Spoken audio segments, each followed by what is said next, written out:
เอามือนี่ก็หามือใหม่ซะทุกคนมือใหม่ยังบ่ซินกับโปรแกรมเลยตอนนี้ก็คืออันก่อนเราซินแล้วเนาะเห็นแล้วเขาก็ง่ายสิหาตัดต่อยังไงตัดต่อคือตัดต่อไปเลยเมื่อคืนเห็นบ่จักบ่ฉีดมันไว้ก็ยังยากภาพเนี่ยได้บ่ทันมันบ่ทันแบบมันเลยมือดิเมื่อคืนนี่คือกันแหละบัดลงไปแล้วไปเบิ่งคลิปยาวก็ยาวโพดยาวจนได้4 นาทีว่าสิปรับคิดว่าปรับได้ก็ยังบ่ได้ก็บ่ลบปล่อยเลยตามเลยเมื่อคืนนี่ก็ได้ยังบ่ซินทุกคนมือใหม่ไปฮู้แนะนำสอนแนะนำแนวมันแน่บ่จักอันนี้ฮะก็คล้ายๆในมื้อนี้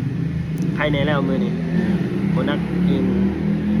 เริ่มเว้าปกติแล้วเริ่มสิเฮ็ดอีหยังกลับมาได้แล้วล่ะตอนนี้ยังบ่ซินกับโปรแกรมเฮ็ดอีหยังก็ยังยุ่งยังยากบ่ไวคือแต่เก่า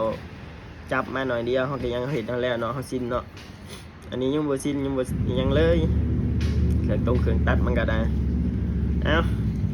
ผู้ใดได้ก็ดีพยายามเฮ็ดเด้เนาะสะออนผู้เขาได้ผู้ใกล้ๆกันนี่ดอกคอมเมนต์กันอยู่คู่มือนี่เปลี่ยนเฮาก็เปลี่ยนปั๊บมาพี่ไปส่องบนเขาได้แล้ววะของข่อยนะเสียดายแท้เสียดายหวานนะเสียดายแต่เห็นก็บ่ได้แล้วแหละเอ้าทำใจเนาะทุกคนเนาะเห็นจังได๋เห็นยังก็เพิ่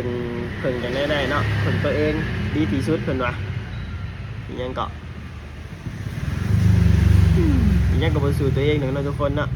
ถามคนอื่นก็ถามได้แต่สุดท้ายก็มันบ่ตรงกันทุกอย่างมันบ่เคยตรงกันจักเทื่อแม้กระทั่งคนเบิ่งในบ้านคนเบิ่งในบ้านแดงแต่แท้นี่บางเทื่อยังบ่คือกันเลยทุกคนบ้านแดงนี่ว่าเป๊ะบางเทื่อ5 6ก็ว่าคือบ่คืออีหยังที่เฮาอยากเห็นก็บ่คือสุดท้ายต้องใช้เวลาคุกคีกับมันป๊าดเดี๋ยวสิได้อีหยังก็ได้อยากสิว่าหมอบ่อยากชื่อมันหลังจากที่บ่ได้เบิ่งดนได้มือได้ไปเห็นอ้าวได้แล้ววะเอ้าดีใจนำหมอเห็นหมอก็สิฮู้อยู่ดอกนี่เคยคนตลกดอกหมอนะคนตลกบ้านเดียวกันดอกเพิ่นใกล้ๆกันไป2 มื้อนี่เห็นดอกป้าเป็นของมันเป็นของอยู่บ้านเฮาเนาะมันสิบ่คือกันวิธีเฮ็ดนั่นวิธีนี้บ่คือกันแบบทางนั้นก็เขาเอาว่าได้ก็บ่ฮู้บ่เคยลิ้นอาจสิเป็นเท่าที่ฮู้มานี่มันบ่ได้เน้นที่แบบตามเกณฑ์เนาะอันอยู่ของเฮาตามเกณฑ์นู่นนี่นั่นต้องเป๊ะนั่นเพิ่นบ่เอาที่ปูยังก็เขานำเอาปูนั่นแหละปูติดนู่นนี่นั่นของเขาบ่คือกันสักอย่างบ่คือกันกับทางนี้เอ้าดีใจนำเด้อผู้ใดได้เด้อคอยนี่ก็เอ้าสิสู้ๆไปสิสอบของชุมเจ้าสิเอาชุมเจ้านั่นแหละเป็นแรงผลักดันไปนำกันสิได้มีกำลังใจไปต่อ